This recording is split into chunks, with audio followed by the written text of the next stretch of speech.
Empezaba con la música de Viernes 13, ¿no?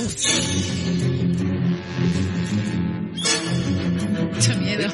Vosotros, Natalia, Juan Ramón, Jesús, que sois gente viajada y conocida, ¿el Viernes 13 también afecta a los mercados, en las bolsas, en el mundo financiero económico? ¿Se toman en serio esto? Bueno, no será esta semana, ¿no? Porque el IBEX ha cerrado con la mejor semana en 22 años. O sea que, bueno, a un Viernes 13, pues un intento de vacuna contra el COVID, ¿no? Esa es la superstición en los mercados. No, creo que asustan más. Los mercados sí tienen lo que llaman su mitología, que es la triple hora bruja, que es cuando coinciden vencimientos de tres tipos de productos de deuda simultáneamente, y después hay otro que es cuando coincide en los distintos mercados que abren sucesivamente. Pues hay también su mitología en este tipo de cosas. No exactamente el Viernes 13, pero hay sus mitos, por así decirlo, claramente. Juan Ramón, ¿qué ibas a decir? Yo creo que asustan más ciertos políticos que el Viernes 13 a los mercados. No sé quién decía hoy, y mira, aprovecho para ponerlo sobre la mesa, que en la Unión Europea hay cierta inquietud por ver la forma en que está siendo Podemos quien marca las reglas, o pareciera que fuera, como hoy decía García Paje, quien marca las reglas del gobierno y orienta las políticas incluso económicas. ¿Es eso cierto? Yo creo que no es del todo cierto, que si miramos esos presupuestos que firmaron antes de la crisis del COVID, el PSOE y Unidas Podemos para formar un gobierno, hay muchas medidas que han quedado aparcadas, hay muchas medidas que no se han puesto en marcha por la crisis económica, pero también por la presión del PSOE, y no olvidemos también por la presión de la Unión Europea, que exige ciertas reformas para acceder a los fondos, a los más de 750.000 millones de euros que ha puesto sobre la mesa. Entonces, yo creo que no es del todo así. Ya, pero sí. Dejamos eso sentado, quiero decir, vale, efectivamente, eso es en todo caso discutible, pero yo me pregunto si es verdad o no que hay una cierta inquietud por el peso de Podemos en el gobierno. Juan Ramón, yo creo que algo espera, que está hablando Juan Ramón, perdona. Jesús. Sí, no, desde luego, yo creo que sí que hay motivos para estar inquietos, no tanto por que se estén tomando medidas tremendamente agresivas, porque como decía Natalia, gran parte de lo que se ha aprobado ya estaba en el acuerdo presupuestario previo, en el de los distintos proyectos de presupuesto que han ido decayendo en los últimos años, especialmente el de 2019, modificado, claro, porque estamos en otras circunstancias, y además algunas cosas también se han frenado, como subidas de impuestos que estaban programadas para 2019 y que ahora no han entrado en vigor, pero recordemos que las ayudas de Europa, en teoría, deberían venir acompañadas de un paquete de reformas estructurales muy ambicioso para la economía española. Y sí que hay motivos muy fundamentados para pensar que Podemos va a bloquear todas las reformas estructurales que no encajen con su programa ideológico. Por ejemplo, en el mercado laboral. Creo que es impensable que veamos una profundización de la reforma laboral en el sentido de reducir la dualidad del mercado laboral sin incrementar los costes para las empresas, por ejemplo, reduciendo el coste del despido indefinido, como defendió Calviño y no parece que Podemos lo vaya a aceptar, o un mantenimiento incluso de la descentralización en la negociación colectiva. Entonces, eso que es tan importante para que estas ayudas no se queden solo en una hinchazón, en una fiesta, en una orgía de gasto que llega y de repente se va, sino que den un impulso sostenido a la capacidad de crecimiento de la economía española, eso no parece que con Podemos vaya a llegar. Fíjate, sobre lo que dice Rayo, hoy he leído un artículo en The Economist que sí que dice que Bruselas, no concretamente con el caso de España, pero sí que estaría ciertamente nerviosa porque los fondos que ha puesto a disposición de todos los países de la Unión Europea podrían aumentar la producción de esta zona en un 2%, ¿no? Pero claro, ¿por qué está nerviosa? Pues porque si los gobiernos invierten el dinero en pensiones o en salarios del sector público en lugar de coches coches eléctricos o en tecnología 5G, pues claro, tiene un problema con la estrategia a largo plazo que en un primer momento fue la que impulsó pues la puesta en marcha de estos créditos, ¿no? Y a ver qué sucede, porque claro, hay países, no olvidemos, como los frugales, ¿no?, que pusieron muchos inconvenientes, muchas barreras en un primer momento a que el crédito se extendiera, porque en algunos casos, recordémoslo, no hay que devolver este dinero. Entonces, bueno, sí que parece que estarían un poco nerviosos, sobre todo para ver qué es lo que sucede con todo ese capital que hay sobre la mesa, si se invierte en lo que se tiene que invertir. Bueno, Jesús. Yo creo que lo estáis diciendo. O sea, yo creo que el temor o la preocupación que puede existir en Bruselas es que en Podemos repetidamente se han mostrado partidarios, más allá de volver atrás en reformas que será más o menos posible de profundizar en ellas, que efectivamente es complicado, sino que el destino de ese dinero sea improductivo y sea de subvenciones que por otra parte después a lo largo del tiempo sea muy difícil echar para atrás, porque una vez que creas la demanda y la percepción de que es posible subvencionar una serie de cosas, ¿cómo convences a determinados segmentos de la población que vas a quitarle esa subvención? Eso te crea un malestar y te crea por una parte y te crea una dependencia por otra parte. Y yo creo que eso es lo que están viendo en Bruselas, que ve usted que aquí te estamos dando un dinero que ¿dónde va? A subvencionar, no a producir, como decía Natalia. No tanto que se produzca exactamente, que preferirían que se produjera lo que estoy diciendo de nuevas tecnologías en cuestiones de medio ambiente, pero siempre que vaya a inversión productiva, a Bruselas lo aceptará.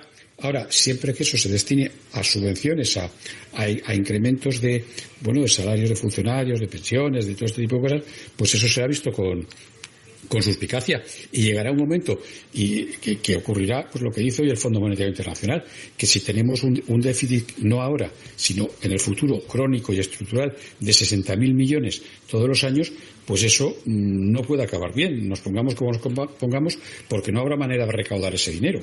Bueno, ya que pones el Fondo Monetario Internacional, la pelota en mis botas, pues os voy a centrar claro. Sobre el particular. A ver, el informe anual completo sobre la economía española, que se presentó en sus datos preliminares, si no me equivoco, el 29 de septiembre. El principal titular podría ser: la recuperación de la economía española podría retrasarse hasta el año 2025, si no se controla la segunda ola del coronavirus. Según el fondo, este año la economía española caerá un 12,8%, aunque el año que viene subirá un 7,2%, contando con el Fondo de Recuperación de la Unión Europea. Da la sensación de que ha analizado con detalle el proyecto de presupuestos del Gobierno y, en primer lugar, no ve bien ni la subida salarial de los funcionarios ni la subida de las pensiones, porque incrementa la deuda. Tampoco ve bien el incremento del impuesto al diésel ni el IVA, porque perjudica a las rentas más bajas, como ha dicho la jefa del Fondo para España, Andrea Scheiter, a quien escuchamos.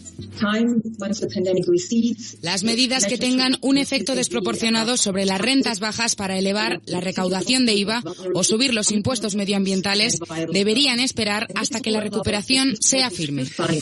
Y sobre posibles soluciones, lo que se plantea es extender los ERTEs más allá de finales de enero, y extender las ayudas a las empresas, pero solo a las que son viables. Me gustaría conocer vuestro punto de vista, si una primera mirada global al informe, a las previsiones del fondo. Juan Ramón Rayo. Bueno, a ver, lo que siempre decimos, existe una incertidumbre gigantesca sobre qué va a pasar en los próximos años. No es lo mismo que tengamos vacuna pronto que no la tengamos, no es lo mismo que la segunda ola termine rápido, que se eternice, o que vayamos a una tercera o una cuarta ola. Todo esto influye de una manera decisiva en la economía y es algo que no podemos saber. Lo que dice el fondo, y creo que ahí acierta claramente, es que existe una relación muy estrecha entre marcha de la economía, evolución de la economía y evolución de la pandemia. Si la pandemia va a peor, si la pandemia se enquista en la segunda ola o en terceras o cuartas olas, la economía el año que viene no se va a recuperar y, por tanto, incluso en un escenario optimista de que tengamos vacuna en el año 2022, vamos a tardar mucho, hasta el año 2025, en recuperar el nivel de actividad previo a la crisis.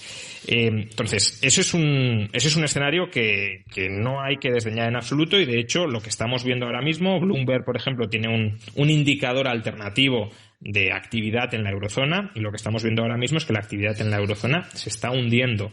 En Francia, que es el país más afectado en esta segunda ola por la pandemia y que ha decretado también medidas más duras para erradicarla lo antes posible, el nivel de actividad, según este, ya digo, indicador alternativo de Bloomberg, está a niveles de mayo, es decir, a niveles del confinamiento de mayo. En el caso de España estamos a niveles de finales de junio, cuando ya empezábamos a salir del estado de alarma. Pero claro, si la pandemia sigue, si no se resuelve, etcétera, pues podemos seguir profundizando en esta caída y podemos seguir profundizando en una herida económica, en un año económico terrorífico, y de hecho ahora ya la mayoría de analistas ven contracción en el cuarto trimestre del año, no recuperación, no rebote como en el tercero, sino contracción en el cuarto trimestre y por tanto en el conjunto del año de manera muy acusada. Jesús.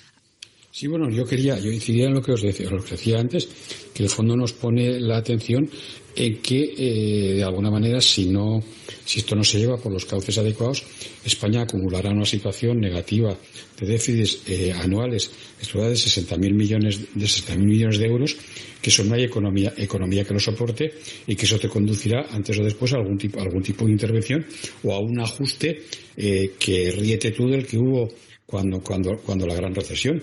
Por lo tanto, yo creo que lo que está es advirtiendo de una situación muy preocupante para la cual, como han dicho previamente el gobernador del Banco de España, la AIREF, lo ha dicho todo el mundo, hay que empezar a pensar, no es que ahora haya que ajustarse, pero sí que hay que sentar las bases de cómo va a ser el desarrollo y qué vamos a hacer dentro de una serie de años cuando pase la fase más aguda de todo esto, que como dice Rayo, no sabemos cuánto va a durar, pero tenemos que estar preparados para el día uno después de la pandemia, ponernos y hacer los deberes y pensar que no podemos seguir en una situación de estas características. Natalia.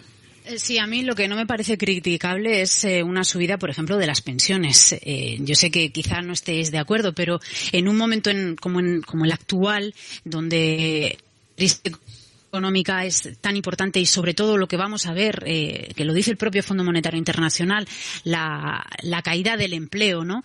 Las pensiones son fundamentales para sostener muchos hogares. Los mayores son fundamentales, como lo fueron ya en la crisis anterior, para que muchas familias puedan seguir viviendo y puedan seguir comiendo, ¿no? Y a mí me parece esto que quizá está un poco alejado de la realidad en el argumento del Fondo Monetario Internacional. Pero al mismo tiempo, por ejemplo, sí que me gusta dentro del informe un punto de vista que yo creo que también es importante, ¿no? Porque siempre decimos, el FMI dice que no se suban las pensiones, bueno, pero el FMI también dice que va a haber mucha disparidad socioeconómica en nuestro país, así que lo que les parece bien es que la red de seguridad con el ingreso mínimo vital, por ejemplo.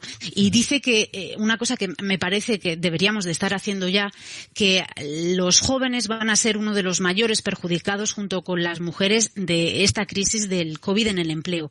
Y que lo que hay que hacer es reentrenar, que dice el Fondo Monetario Internacional, para esos trabajadores que se van a ver desplazados y poder incorporarlos al mercado laboral. Y eso yo creo que deberíamos hacerlo ya, inmediatamente. Yo, si me permites discrepar sobre este particular. Os pido, por favor, que discrepéis, porque de vuestra discrepancia aprendemos todos. Yo no estoy en absoluto de acuerdo en que haya que subir pensiones y salarios públicos. Básicamente porque son dos colectivos que tienen en esta crisis las rentas totalmente garantizadas. Es decir, el resto de la economía, o al menos gran parte del resto de la sociedad, no las tiene garantizadas, y si hay confinamientos, o se aprueban ERTEs o se quedan sin transferencias de renta, o tienen dificultades similares para seguir trabajando y mantener ingresos. Estamos en un año donde ya se han revalorizado estas rentas, donde no ha habido inflación sino deflación y por tanto donde ya han ganado poder adquisitivo. La previsión no es que haya inflación fuerte el año que viene, por tanto ni siquiera para mantener el poder adquisitivo del año próximo hay que subirlas. Y creo que hay otras prioridades, tanto de gasto como de ingresos, si lo queremos. Subir las pensiones y los salarios públicos tiene un coste de 3.000 millones de euros. Con 3.000 millones de euros podríamos duplicar el ingreso mínimo vital. ¿De verdad es más urgente subir un 0,9% los ingresos de los funcionarios, de los trabajadores públicos, algunos de los cuales... Funcionarios, Rayo, yo solo hablé de pensionistas. Bueno, de pensionistas. Por eso de discrepar, bueno. Sí, vale, perfecto. Acepto el matiz.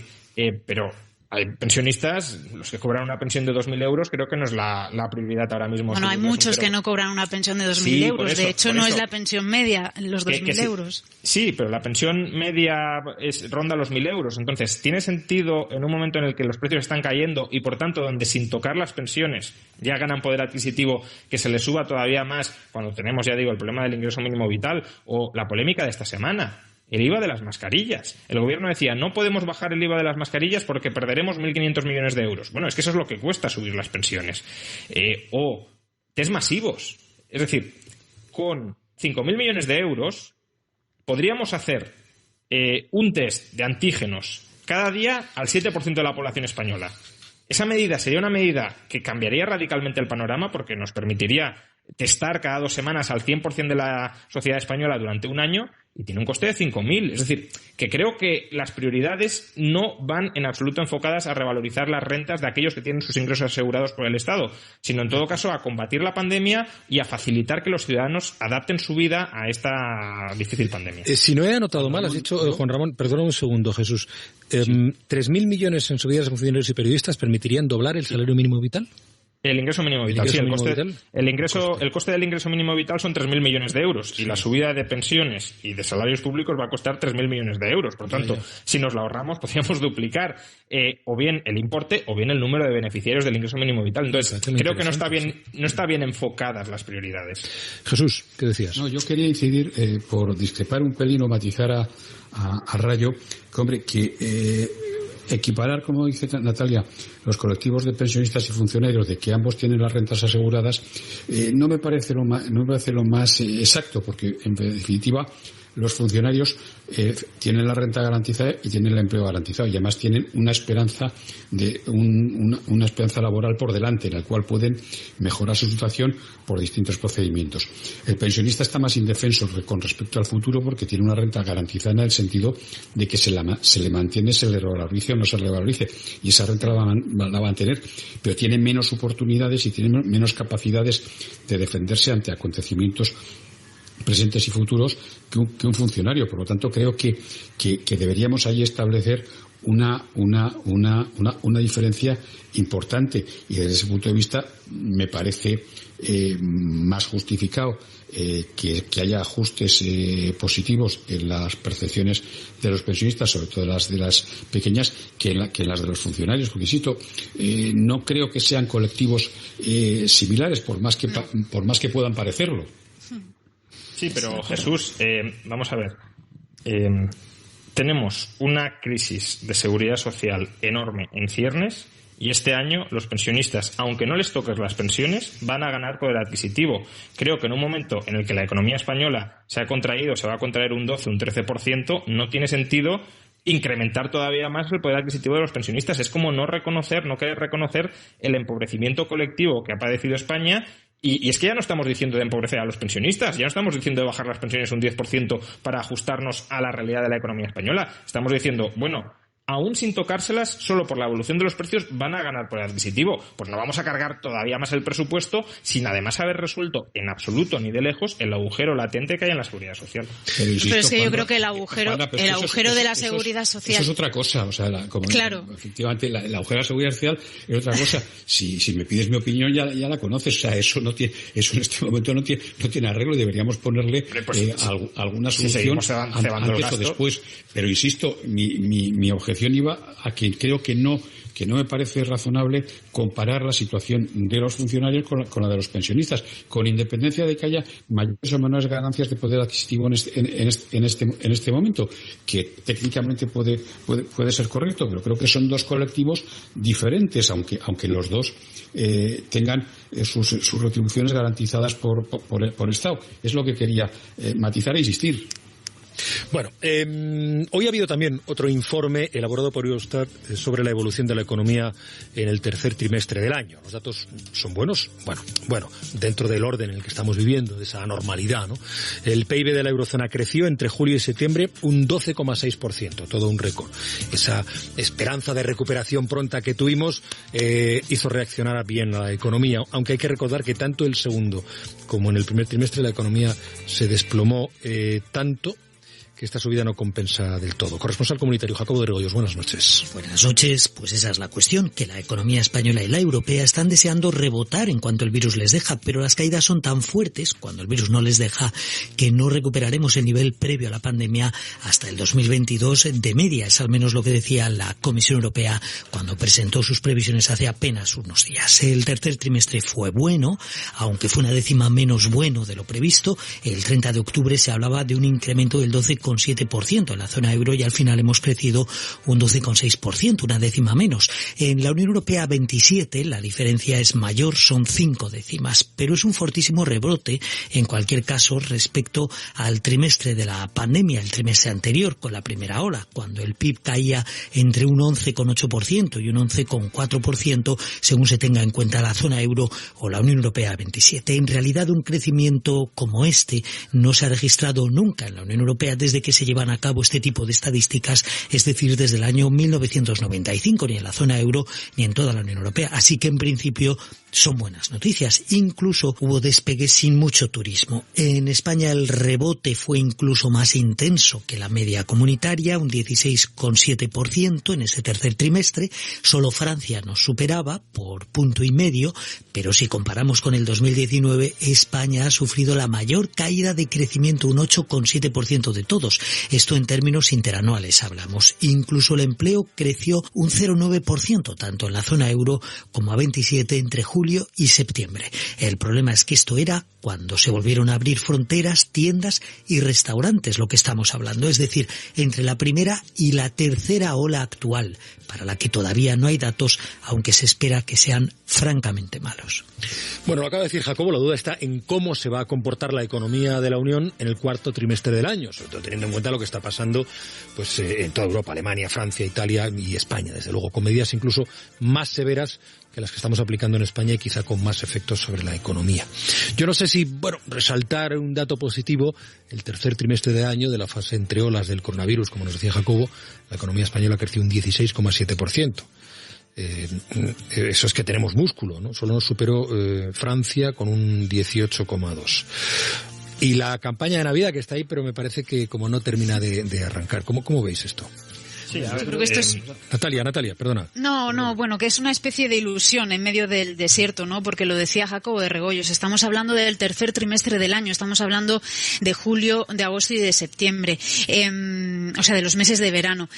Todavía hay que incorporar el golpe de la segunda ola, un golpe que va a ser muy fuerte y además que se va a prolongar durante varios trimestres, al menos que nos dé una sorpresa, ¿no? La vacuna y se pueda, bueno, pues vacunar a la gente lo antes posible y que dé los resultados, pero tenemos que contar con esto. Igual que vimos una caída muy importante y una subida muy importante, es muy probable que en el próximo trimestre el golpe sea muy interesante, o sea, muy importante.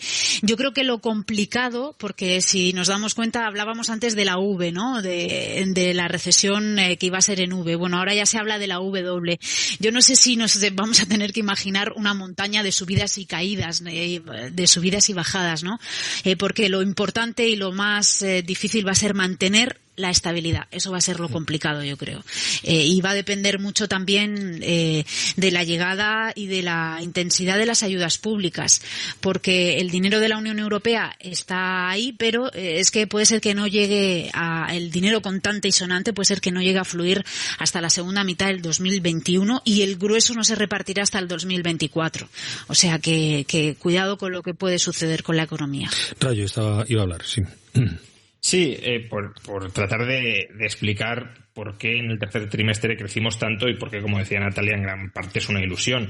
Imaginemos que estamos produciendo 100 ordenadores cada trimestre y de repente pasamos de producir 100 a producir 40, que es el parón de la economía, ¿no? Eso supone una caída del 60%. No digo que esos sean los porcentajes que sucedieron, sino para que entendamos los porcentajes. Eso supone una caída del 60%. Imaginemos que al siguiente trimestre pasamos de producir 40 ordenadores a producir 80. Bueno, eso es una subida del 100%. Sí, entonces podría parecer que, bueno, ya lo hemos recuperado todo, ¿no? Si comparamos tercer trimestre producimos 80, primer trimestre producíamos 100, aún es una caída del 20%. Y así está la economía española, que rebotó, porque cuando salimos del estado de alarma pues se reactivó parte de la actividad y por tanto hubo una subida en términos porcentuales muy importante, pero es que la caída que vivimos antes es tan grande que todavía arrastramos un hundimiento muy considerable. Jesús. Sí, bueno, yo creo que ahora el problema es que nos viene después de la primera recuperación un poco ilusionante y un poco casi no eufórica, pero con mucha intensidad. Ahora nos viene una segunda caída que creo que no va a ser tan pronunciada como la primera, pero sí va a ser más larga, en el sentido que vamos a caer y vamos a estar recuperando, saliendo de allí muy poquito a poco. Es decir, es lo que yo detecto, por lo menos en los ámbitos empresariales, que la esperanza de que todo esto se recupere muy rápidamente pues se ha desvanecido, y que por lo tanto la gente está empezando a hacer planes para ver cómo recompone sus posiciones en los negocios, en las empresas y en los proyectos para unos escenarios de crecimientos muy modestos, lo cual quiere decir pues que el problema se puede alargar. De hecho, el fenómeno que se está diciendo es que se está poniendo encima de la mesa estos días, de que hay efectivamente muchas empresas que están planteándose incluso devolver importes de los ERTEs, porque ya saben positivamente que no pueden volver a mantener el empleo que tenían y que van a tener que proceder a realizar no ERTEs sino ERES. Eso significa que es abandonar parte de una actividad, cosa que no había ocurrido previamente. Por lo tanto, ahora quizás sea, una vez después de la caída que tengamos este cuarto trimestre, quizá esa caída evidentemente no sea como la de la primavera, pero sí nos quedaremos en el agujerito que hayamos estado durante un tiempo, y saldremos más lentamente, es como lo veo. Sí, será más dañina, ¿no? Porque el músculo al final, porque va a ser más larga. Claro, y porque el músculo que podíamos tener en el mes de marzo ya pues se ha perdido mucha fuerza con respecto a lo que tenemos ahora en noviembre, ¿no? Lo que decías, Ribasés, es fundamental, lo de los ERTEs y el empleo. Es que hay 654.000 expedientes de ERTEs abiertos. Claro, pero hay esa cláusula que sí que puso el Ministerio de Trabajo de mantener en el ERTE y no despedir durante 6 meses, pero claro, las empresas, si no pueden aguantar y se van a un concurso de acreedores, esas personas que están en ERTE pasan al paro, claro. Entonces, ese es un... Natalia, tú lo sabes, cuando se pensaba que efectivamente esto iba a ser una V muy pronunciada. Cuando después la realidad demuestra que no es la V muy pronunciada, pues claro, pues es que la gente tiene que tomar otras medidas, es inevitable. Claro, ese es el verdadero riesgo.